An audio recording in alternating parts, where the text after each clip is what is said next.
First of all, I want to thank you guys for all coming out and covering Penn State football. I want to thank the fans. Thought we had a really good crowd for a 12 o'clock game out at conference. I think, if you think about, when we got here, what our attendance numbers were early in the season compared to where they are now is a tremendous improvement. So I want to thank the fans and for the Penn State community for rallying behind us. That was awesome. Excuse my voice. A couple things that I visited with the team about in the locker room that I would say is, the good things from that game is, number one, we won. We found a way to get a win against a good opponent here at home. That team was beating Illinois at halftime on the road. So I'm pleased with that. Number two, we stayed healthy. Number three, and these are things I don't want the players thinking about, but as the head coach, I'm trying to manage all these things. So, number three, we got a lot of guys reps. A lot of guys, again, played for the first time today, which is really important. Creates a healthy locker room where there's a lot of guys that feel like they had a role in the game. That creates a really healthy locker room. We limited our starters reps. Guys, all this stuff is critical because we got a short turnaround. We don't have a game. We don't have a day off this week. We practice tomorrow. We normally have off on Monday. We don't have off on Monday. We'll practice Monday, and then obviously we got the game on Friday night in Champaign. So all those things, I don't want the players thinking about it, but as the head coach, they're things that I'm trying to manage from a big picture perspective. Areas for improvement, it's what everybody in the country is fighting for, is consistency. There's times we look like a Super Bowl team, flashes of really good things, and then there's other times where we're hurting ourselves and the opponent had nothing to do with it. We can't do that. So we got to be more consistent in everything we do, especially defensively. We got to eliminate the pre-snap penalties. Guys, think about this. We had one penalty that we jumped off sides on third down, which created a first down. Then we came back, did it again. As a smart football team, they took a shot on that play, scored a touchdown. So two penalties, one equaled a first down, another one equaled a touchdown for them. And then on the offensive side of the ball, we had three penalties that took three touchdown passes. So we took 21 points off of the board. Three touchdown passes that came off the board for penalties. So I'm pleased. I think the score was 62-10, I think. I'm pleased. But the positive is there's a lot of area for improvement and growth. And for where we want to go, we got to keep heading there. There's a lot of other cool stuff that I can read to you guys on here, like Sean Clifford coming in and throwing the longest touchdown pass in Beaver history, in Beaver Stadium history. Pretty cool. And all the guy does, he comes in, he refuses to do anything but throw touchdown passes. Pretty cool for him. There's a lot of stuff I can read to you, but overall, we found a way to get a win against a good opponent here at home, protected our home turf, and get ready for our next opponent. We'll enjoy this win tonight. We got to be smart about it and then get into our business next week for our next opponent. Open it up to questions, guys. James, can you assess where you're at after three non-conference games going into the Big Ten schedule, and also what do you do about drop passes, and how do you go about correcting them? Well, I think, first of all, DeAndre Tompkins, who we have all the confidence in the world, he runs down the field, lays out, completely vertical, makes a fingertip catch in the back of the end zone. Huge play. So I was so happy for him. I'm just going to keep believing in these kids. I'm going to keep loving them.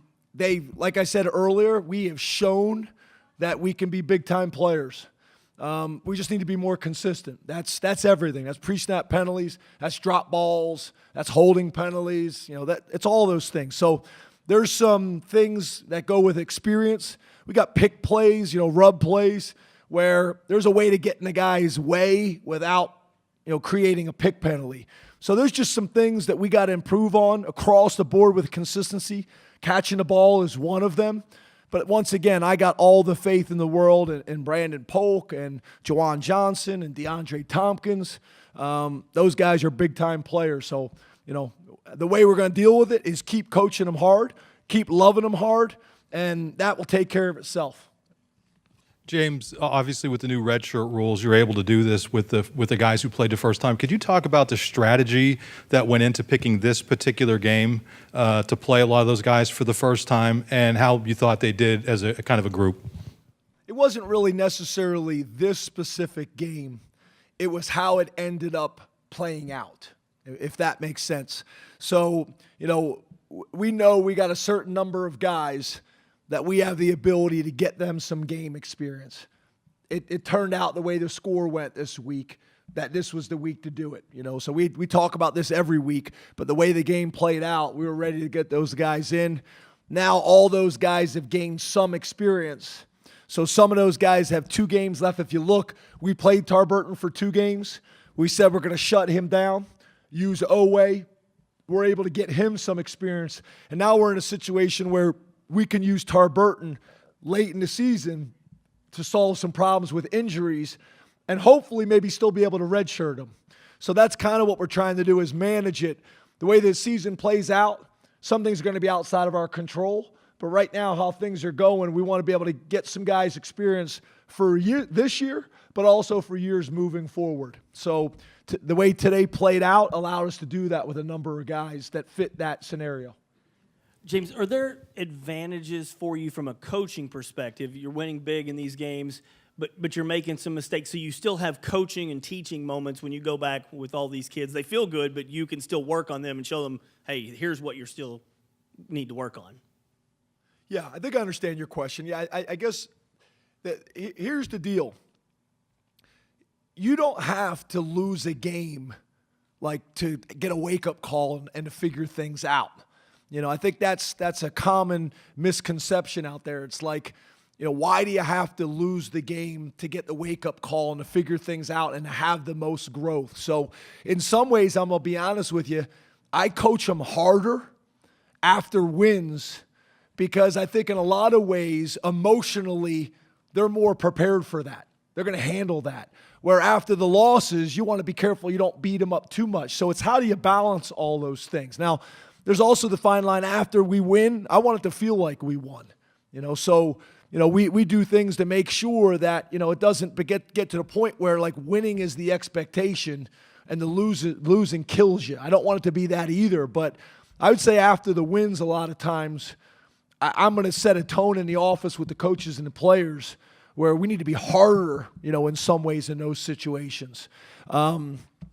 So I guess that would be my explanation to you is there's tremendous growth that needs to happen from this game, and we shouldn't have to go through a situation where we have a setback or suffer a loss, because the reality is the mistakes are there, whether you win or lose, and what's going to allow you to keep winning is getting those things corrected. There's still a bunch of stuff, on that tape that's ugly and smells bad. And winning sometimes is kind of like the deodorant that covers it up, the funk, the perfume, cologne, whatever you want to spray over it, that's the win. But that doesn't mean you still can't correct the issues and the problems because they're there.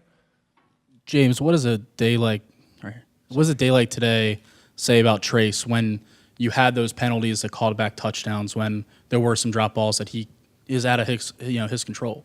Well, you watch that guy, and his body language and demeanor doesn't change. A lot of times you see guys like that, and their body language and demeanor, and they're all over their teammates, and they're sulking. That doesn't help anybody. If you're a young quarterback out there, watch Trace McSorley. The guy's been winning since he was in diapers. That's all he does is win. And it's because of all those things that he doesn't get enough credit for. It's how he is as a teammate. It's how he supports the guys. It's how he is when they make mistakes. It's how he is when they make big plays. And when he comes in here, he's always giving credit to the O-line and the receivers and the running backs. The guy is a model in terms of how you conduct yourself at the most critical position in all of sports, quarterback. So I love the guy. I got a man crush on him. I always have. I will for a long time. James, at halftime, are you telling your starters, Trace, Amani, like, hey, get this up to a big lead, I can get you guys rest and whatnot? And then No, I never talk to the players about getting them out of the game. You start talking to your coaches like that in pregame, you talk to the players like that, that sends a message, which, as you guys know, I'm completely against. This game today was the Super Bowl. We're going to treat it as such. We're not going to talk to them different. We're not going to approach things different. Now, I got things that I'm managing. There's no doubt about it. But I won't talk to the media that way because the players read what I say to the media. They pick up on all those things. They sense our body language. They can read between lines. So our approach and our message never changes week to week. And in the return game, specifically with DeAndre and KJ, what about them makes them so special in that area? Well, they're guys that obviously when they get their hands on the ball, everybody in the stadium's excited to see what they're going to do. We as coaches are, and the special teams coordinator's getting gray hair on the opposite sideline. That's the reality of it. I also feel like when you got an explosive guy as a kickoff returner and a punt returner, it has an effect that all the other 10 guys play better because they know if they can hold their block a second longer, this guy can take it to the house. So that energy, that positive energy that happens back there with that returner, it feeds into everybody. So, that's why recruiting is so important. That's why development is so important. We got guys right now, when they touch the ball, it's scary. And it's going to be important that we continue to develop those guys and continue to find those guys all over the country, wherever they may exist. James, this last few minutes of that second quarter, interceptions almost returned for a touchdown, but Trace McSorley tracks it down, makes the tackle. What could have been 21-14, they settled for a field goal. How does that accountability resonate without the entire team when your star quarterback's making that kind of play? I'd make 2 points there. I agree with you. Typically, when you throw an interception, you should be the angriest person on the planet, and you should go make the tackle no matter what. That situation is a little bit different because it went through a receiver's hands. You still got to get it done. At the end of the day, you still got to get it done. But what I'd also tell you, one of the areas of emphasis for us in the offseason was studying sudden change defense. And every Friday when we have our walkthrough, we talk about sudden change defense. We talk about that mentality when you go out on the field. It's not, here we are having to run out the field. Offense turned the ball over. Woe is me. What a great opportunity for our defense to go out and swing the momentum back in our hands. So Brent Pry and our defense have done a great job of embracing that. And when you're able to take that, you get a turnover backed up into your own area, and you're able to stop a guy, stop a team, and then hold him to a field goal. That's a win. That's a huge play. So, yeah, Trace gets a lot of credit, but also our defense, if you look, there's been a shift in us in how we played sudden change defense, and it's because we've emphasized it, and our defensive coaches and players have embraced it. Kent State's known for having a fast-paced offensive line. How did you practice this week in preparation? Yeah, so, we have a reputation of running a no-huddle spread attack, but we're not fast. That's the reality. Everybody knows that. We don't go fast, so we don't threaten people that way. So what we had to do was we did some things in practice with our scout team where we showed our scout team 2 cards in the huddle so they could go up and run the first one and run the second one and do it quickly. But the scout team, if you don't run that style of offense, you're never going to be able to, simulate it the way you need to get your team ready. So our offense lost out on 10 minutes of their own preparation this week on Tuesday and Wednesday because we simulated their offense to get our defense ready. And I thought it went really good. We had a lot of discussions. Do we do it one day or do it 2 days? And I just felt like after the first day, it was good for us, but we didn't get enough out of it yet to really grow and learn what to expect. And I thought that put our defense in a pretty good position to be ready and prepared, to play pretty good. I think they do a good job offensively. I think their head coach is one of the young up-and-coming guys in the business.